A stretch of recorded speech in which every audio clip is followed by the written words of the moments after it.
বাংলাদেশ জামাত ইসলামী সম্মানিত সহকারী secretary general, Bangladesh ইসলামী ছাত্র শিবিরের সাবেক কেন্দ্রীয় সভাপতি জনাব মাওলানা রফিকুল ইসলাম খান বক্তব্য রাখছেন। জনাব মাওলানা রফিকুল ইসলাম খান।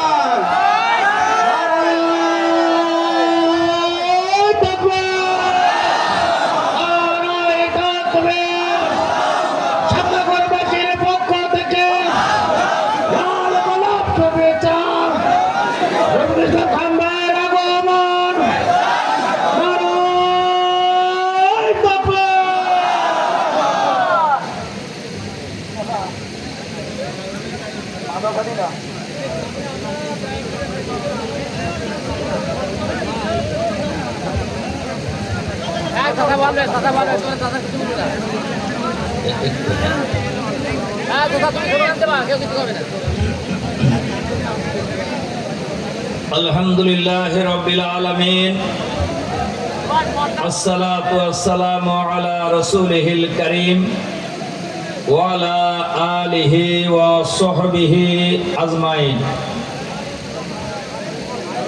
বাংলাদেশ জামাত ইসলামী শ্যামনগর উপজেলার উদ্যোগে আয়োজিত আজকের এই বিশাল কর্মী সম্মেলনের জনাব সভাপতি,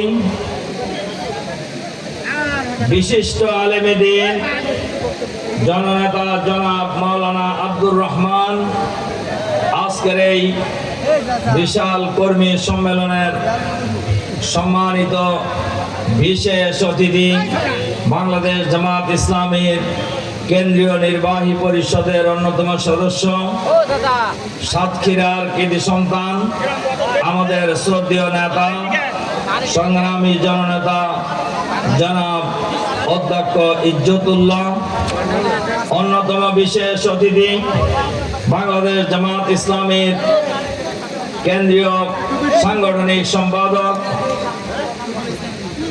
বাংলাদেশের অন্যতম প্রধান আলেম, বাংলাদেশ জামাত ইসলামীর খুলনা অঞ্চলের সম্মানিত পরিচালক, সংগ্রামী জননেতা জনাব মুহাদ্দিস আব্দুল খালেক, অন্যতম বিশেষ অতিথি শ্যামনগরের কৃতি সন্তান,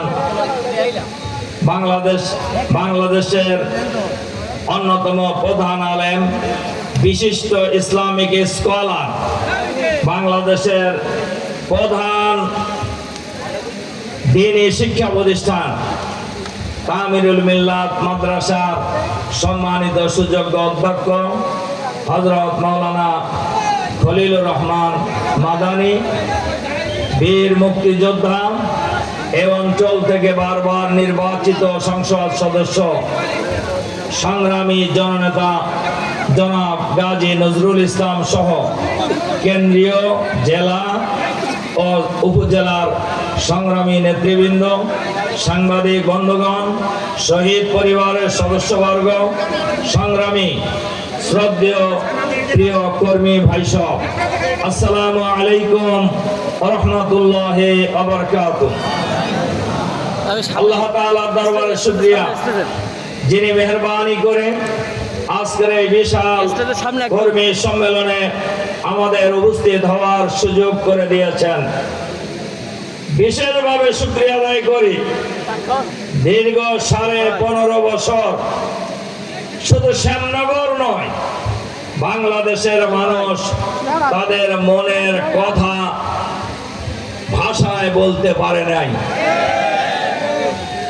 বিশাল কর্মী সম্মেলন তো দূরের কথা, বাংলাদেশে বিরোধী দল, বিশেষ করে জামাত শিবিরের লোকেরা 3 জন লোক এক জায়গায় বসলেও পুলিশকে খবর দেওয়া হতো, আর পুলিশ এসে এদেরকে গ্রেফতার করে নিয়ে গিয়ে রিমান্ডে নিয়ে সন্ত্রাস বিরোধী মামলা দেওয়া হতো। সম্মানিত ভাই এবং বন্ধুগণ, দরুদ ও সালাম আমাদের নবী ও নেতা জনাবে মুহাম্মদুর রাসূলুল্লাহ সাল্লাল্লাহু আলাইহি ওয়াসাল্লামের প্রতি। সম্মানিত ভাই এবং বন্ধুগণ, 2008 সালের 29শে ডিসেম্বর নির্বাচনের মাধ্যমে, নির্বাচনের নামে ষড়যন্ত্রের মাধ্যমে আওয়ামী লীগ শেখ হাসিনার নেতৃত্বে সরকার গঠন করে। 8 সালের যে নির্বাচন হয়েছিল, এই নির্বাচন ছিল মঈনুদ্দিন ফখরুদ্দিন, শেখ হাসিনা, ভারতীয় গোয়েন্দা সংস্থা রয়ের ত্রিপক্ষীয় ষড়যন্ত্রের সমঝোতার নির্বাচন। এই নির্বাচনের মধ্য দিয়ে সরকার গঠন করার পর তাদের প্রধান এজেন্ডা ছিল বাংলাদেশের মাটি থেকে ইসলাম নির্মূল করা। ইসলাম নির্মূলের কর্মসূচির অংশ হিসাবে জামাত ইসলামীর আমির এই উপমহাদেশের অন্যতম প্রধান রাজনীতিবিদ, এই উপমহাদেশের অন্যতম প্রধান আলেম, বাংলাদেশ জামাত ইসলামীর আমির, সাবেক সফল দুর্নীতিমুক্ত মন্ত্রী আমির জামাত মাওলানা মতিউর রহমান নিজামী সহ জামাত নেতৃবৃন্দের বিরুদ্ধে মিথ্যা মামলা দায়ের করে বিচারের নামে নাটক মঞ্চস্থ করে শহীদ মাওলানা মতিউর রহমান নিজামী, শহীদ আলমা দেলোয়ার হোসেন সাইদি, শহীদ আলী হাসান মোহাম্মদ মুজাহিদ, শহীদ কামারুজ্জামান, শহীদ আব্দুল কাদের মোল্লা, শহীদ মীর কাসেম আলী, শহীদ প্রফেসর গোলাম আজম, শহীদ মাওলানা একেএম ইউসুফ, শহীদ মাওলানা আব্দুল সোবহান, শহীদ অধ্যাপক একেএম নাজির আহমদ, এই 11 জন নেতাকে কাউকে ফাঁসি দিয়ে ঝুলিয়ে হত্যা করা হয়েছে, কাউকে জেলখানায় হত্যা করা হয়েছে। এমনি ভাবে জামাত এবং শিবিরের অসংখ্য নেতা কর্মীকে তারা নির্বিচারে হত্যা করেছে, গুম করেছে। লক্ষ লক্ষ নেতা কর্মীর বিরুদ্ধে মিথ্যা মামলা দিয়ে গ্রেফতার করে বছরের পর বছর তারা জেলখানায় আটক করে রেখেছে। কিন্তু ওরা জানে না, ওরা নির্বোধ। জামাত শিবিরের নেতা কর্মীদেরকে হত্যা করে ইসলামী আন্দোলন নির্মূল করা যায় না। আজকের এই শ্যামনগরের সম্মেলন এর বড় প্রমাণ। আজকে সবচেয়ে বড় সমাবেশ হয়েছে, তার মানে আপনি মাইরিয়া শেষ করতে পারেন নাই। এই আন্দোলন মাইরিয়া শেষ করা যায় না।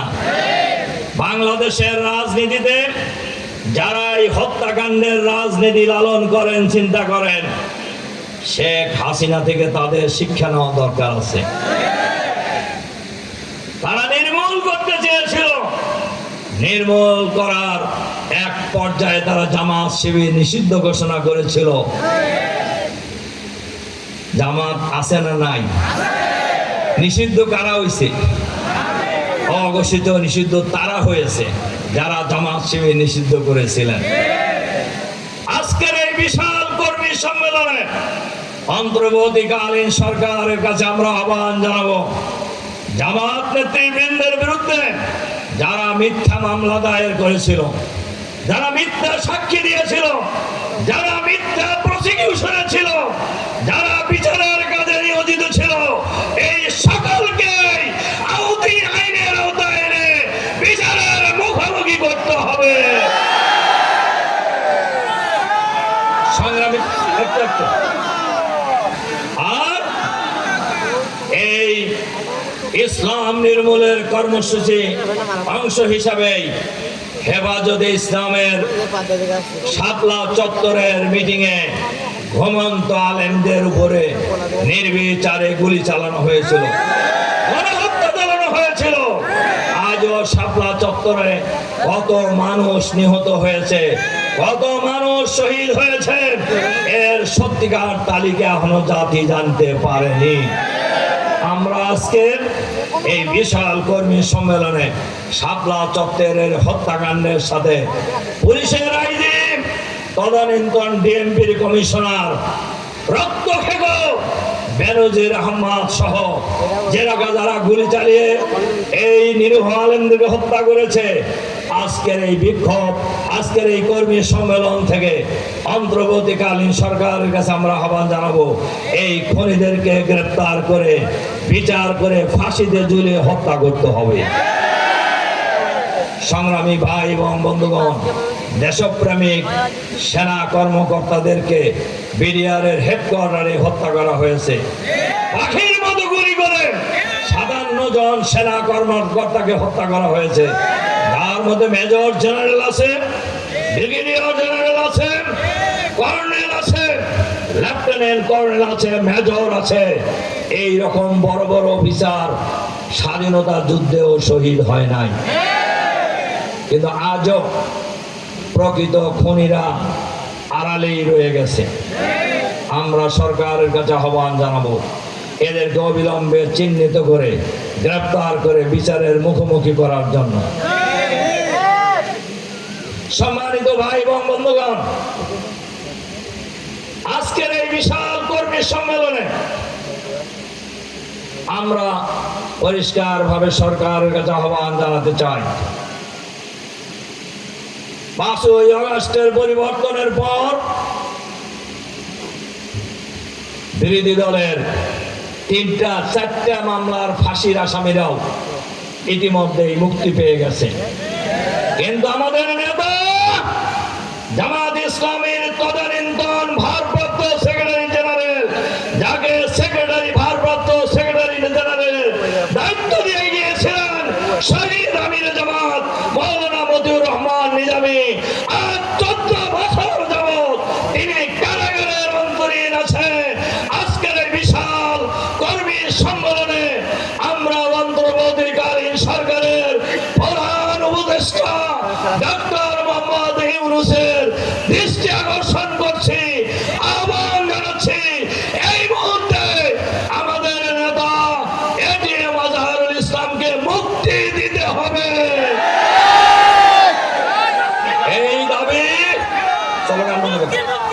এই দাবি শুধু বাংলাদেশ জামাত ইসলামের দাবি নয়, এটিএম আজহারুল ইসলামের মুক্তির দাবি এখন বাংলাদেশের মুক্তিগামী 18 কোটি মানুষের দাবি।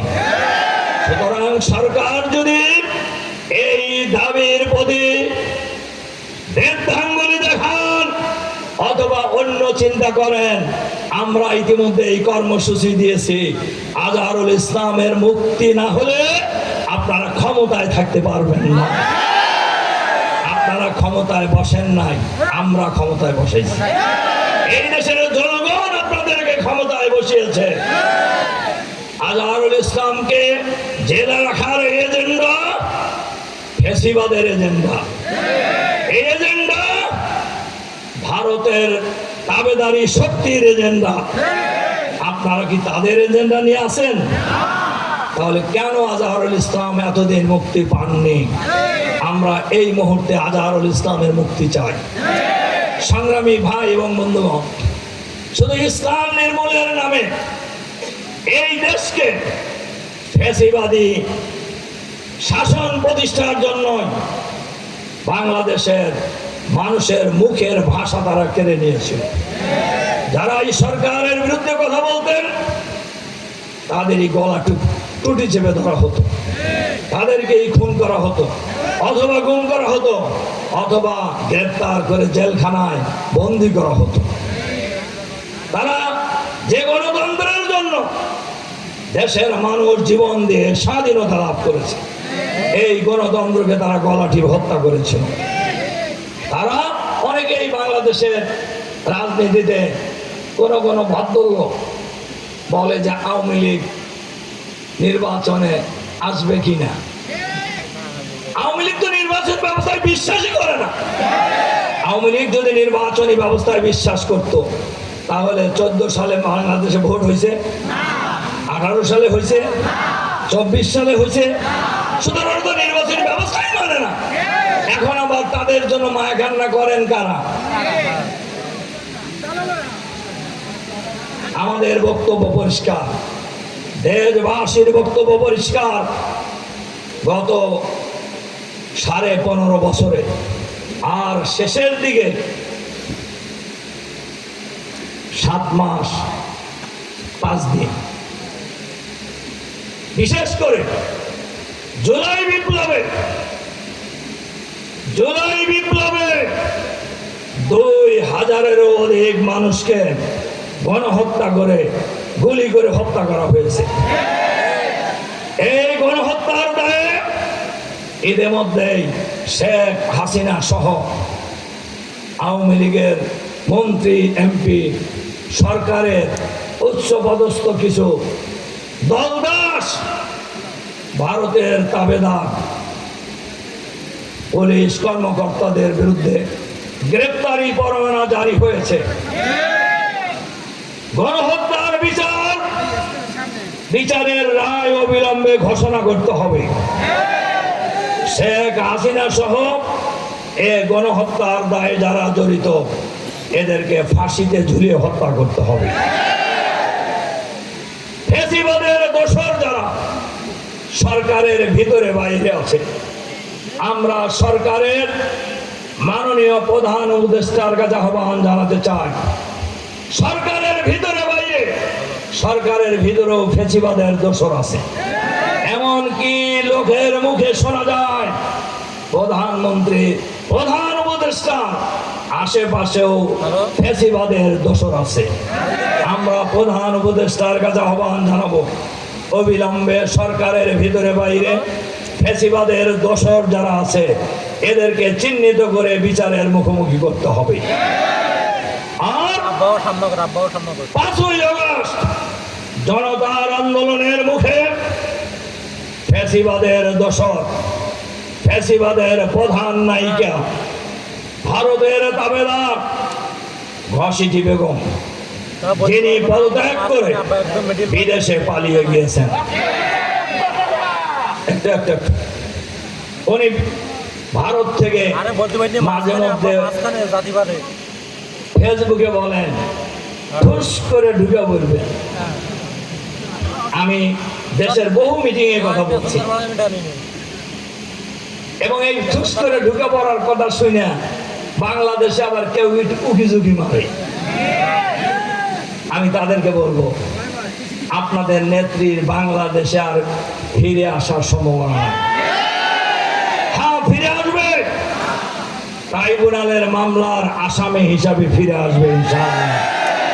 আমরা অন্তর্বর্তীকালীন সরকারের প্রধান উপদেষ্টাকে আহ্বান জানাবো, শেখ হাসিনা সহ এই ফ্যাসিবাদের সাথে যারা জড়িত ছিলেন তারা পৃথিবীর যেখানেই থাকুক তাদেরকে আপনি গ্রেপ্তার করে বাংলাদেশে নিয়ে আসুন, জনগণের মুখোমুখি করুন। আর যারা উকি ঝুঁকি মারেন তাদেরকে আমরা বলবো উকি ঝুঁকি মারা বাদ দেন। যে যত উকি ঝুঁকি মারবেন তিনি তত বিপদে পড়বেন। তার কারণ বাংলাদেশের মানুষ বাংলাদেশে আর ফ্যাসিবাদ ফিরে আসতে দেবে না। শুধু তাই নয়, বাংলাদেশের মাটিতে বাংলাদেশের জনগণ আর নতুন কোন ফ্যাসিবাদ কায়েম হতে দেবে না ইনশাআল্লাহ।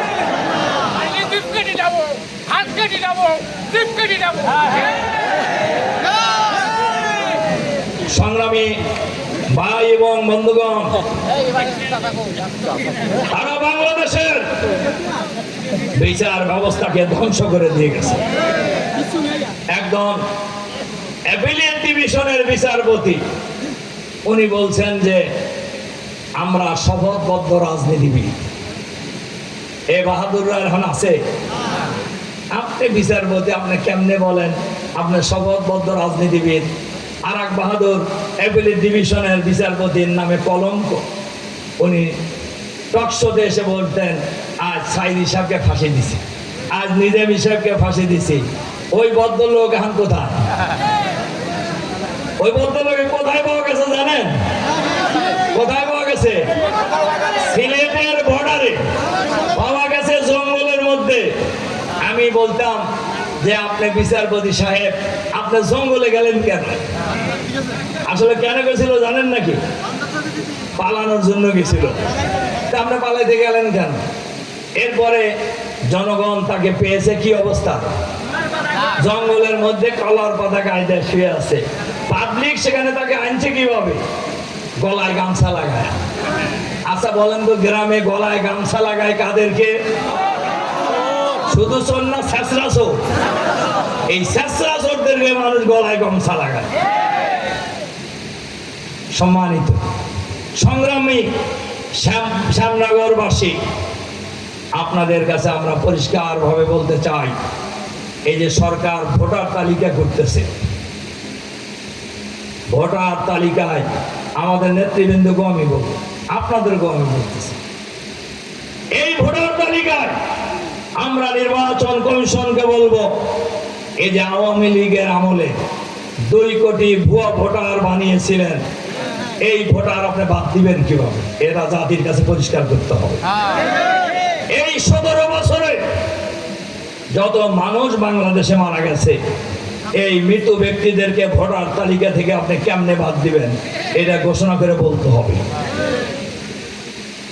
আর এই 17 বছরে যারা ভোটার হওয়ার বয়স হয়েছে, অর্থাৎ 8 সালের জানুয়ারির আগে যাদের জন্ম হয়েছে, তারা সবাই ভোটার হওয়ার সুযোগ পাবে।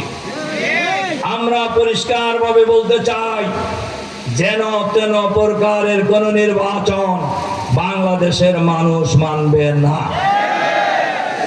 দীর্ঘ 24-25 বছর মানুষ স্বাধীনভাবে ভোটাধিকার প্রয়োগ করতে পারেনি। সুতরাং ভোটাধিকার আদায়ের জন্যই আবু সাইদ মুগ্ধরা জীবন দিয়েছেন, ভোটাধিকার প্রতিষ্ঠার জন্যই বাংলাদেশের লক্ষ লক্ষ মানুষ রক্ত দিয়েছে। আর ফ্রি ফেয়ার ক্রেডিবল ইলেকশন হবে না, এইটা বাংলাদেশের মানুষ মানবে না।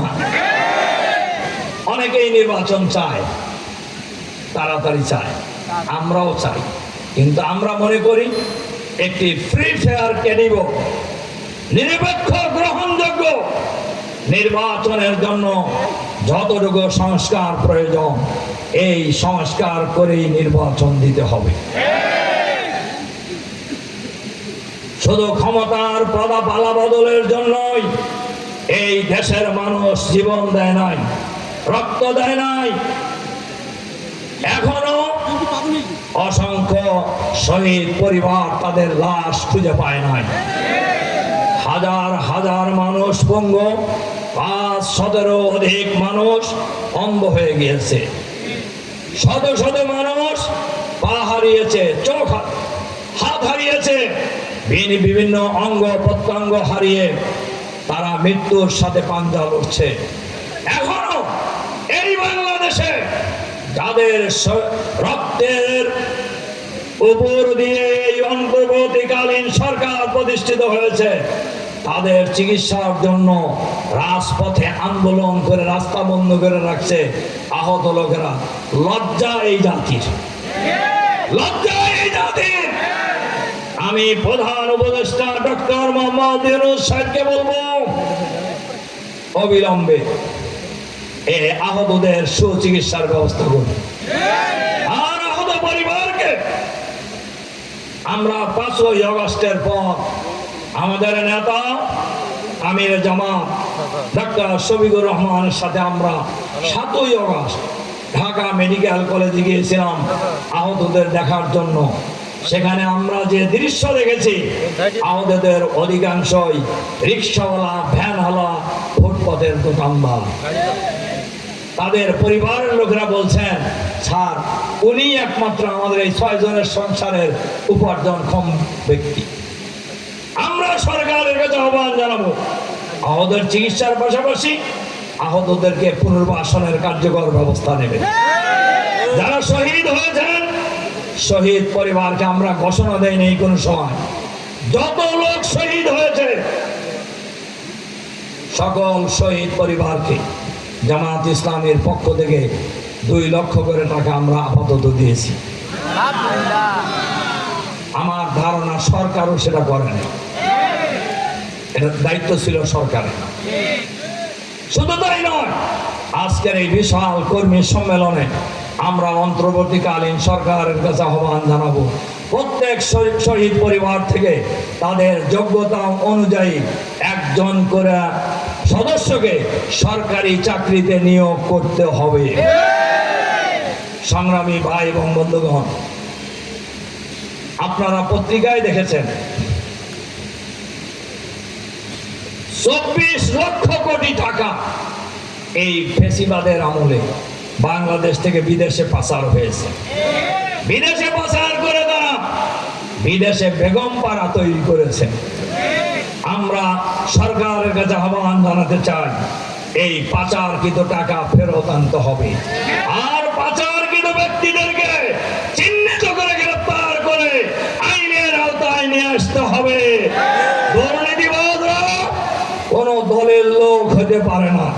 দুর্নীতিবাজ দেশের শত্রু, জনগণের শত্রু, স্বাধীনতার শত্রু। ওদের ক্ষমা নাই, ওদের ক্ষমা নাই। সম্মানিত ভাই এবং বন্ধুগণ, বাংলাদেশের রাজনীতিতে আরেকটা কথা কয়ে যায়, কেউ কেউ জামাতের উত্থান দেখে অনেকের গা গরম হয়ে গেছে এবং তারা একটু চোখ এদিক ওদিক করে কথা কয়। আমরা তাদেরকে পরিষ্কার বলে দিতে চাই, জামাত শিবিরের ব্যাপারে চোখ রাঙ্গায় লাভ নাই। আপনারা ভালো করেই জানেন, যে শক্তি, যে দল ফ্যাসিবাদের দোসর, ফ্যাসিবাদী শাসনকে এই দেশ থেকে বিতাড়িত করেছে, সেই দলকে চোখ রাঙ্গায় লাভ হবে না। বাংলাদেশের জনগণের মধ্যে, বাংলাদেশের গ্রামে গঞ্জে, নগরে বন্দরে, বাংলার প্রতিটি প্রান্তরে আওয়াজ উঠেছে। চাষতল থেকে সচিবালয় পর্যন্ত সব দল দেখা শেষ, জামাত ইসলামীর বাংলাদেশ। এজন্য আজকের এই সম্মেলনে জামাতের কর্মী সমর্থকদের কাছে আমি আহ্বান জানাতে চাই, জামাত ইসলামী বাংলাদেশ বাংলাদেশে একটি সুখী, সমৃদ্ধশালী, চাঁদাবাজ মুক্ত, দুর্নীতি মুক্ত, দখলবাজ মুক্ত, আধুনিক, মানবিক, ইসলামী কল্যাণ রাষ্ট্র কায়েম করতে চায়। আর এই রাষ্ট্র কায়েমের অংশ হিসাবে এই আসনে জামাত ইসলামী ইতিমধ্যেই আগামী নির্বাচনের জন্য মনোনয়ন দিয়েছেন বীর মুক্তিযোদ্ধা গাজী নজরুল ইসলামকে। আপনাদের নেতা, আগেও আপনারা তাকে নির্বাচিত করেছেন। আমরা বিশ্বাস করি এবার আপনারা বিপুল ভোটে তাকে নির্বাচিত করবেন।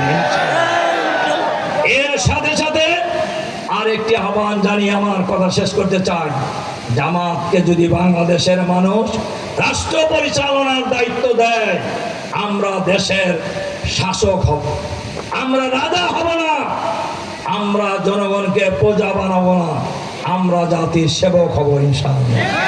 জামাত যদি ক্ষমতায় যায় তাহলে বাংলাদেশে বেকার থাকবে না। আগামী 5 বছরের মধ্যে বাংলাদেশ স্বয়ং সম্পন্ন রাষ্ট্র হিসাবে পৃথিবীর ইতিহাসে মাথা উঁচু করে দাঁড়াবে ইনশাআল্লাহ। জামাত যদি ইসলামী রাষ্ট্র যদি হয়ে যায়, আমরা 18 কোটি মানুষের 36 কোটি হাতকে আমরা কর্মে পরিণত করবো ইনশাআল্লাহ, শক্তিতে পরিণত করবো ইনশাআল্লাহ। জামাত ইসলামী রাষ্ট্র যদি হয়ে যায়, নারীরা সবচাইতে লাভবান হবে, মহিলারা লাভবান হবে, অমুসলিমরা লাভবান হবে। মুসলমান নাগরিক যেমন তার নাগরিক অধিকার পাবে, একজন অমুসলিম নাগরিকও তার অধিকার পাবে। একজন মুসলমান যেমন তার ধর্মীয় অধিকার পাবে, একজন অমুসলিমও সেই ধর্মীয় অধিকার পাবে। কাজেই এরকম একটি রাষ্ট্র ব্যবস্থা বাংলাদেশে কায়েম হোক, এটা চান কারা কারা? হাত তোলেন দেখলেন। সুতরাং আসুন আমরা দল, মত, জাতি, বর্ণ, ধর্ম নির্বিশেষে সকলেই ঐক্যবদ্ধভাবে এই দেশকে আগামী দিনে সুন্দর কল্যাণের দেশ হিসাবে আমরা গড়ে তুলবো ইনশাআল্লাহ। সেই মহান আন্দোলনে শ্যামনগরবাসী ঐতিহাসিক ভূমিকা পালন করবেন, সেই প্রত্যাশা রেখে আপনার আপনাদের প্রতি আন্তরিক সালাম এবং মোবারকবাদ জানিয়ে আমার বক্তব্য এখানে শেষ করছি। আল্লাহ হাফেজ। বাংলাদেশ জিন্দাবাদ।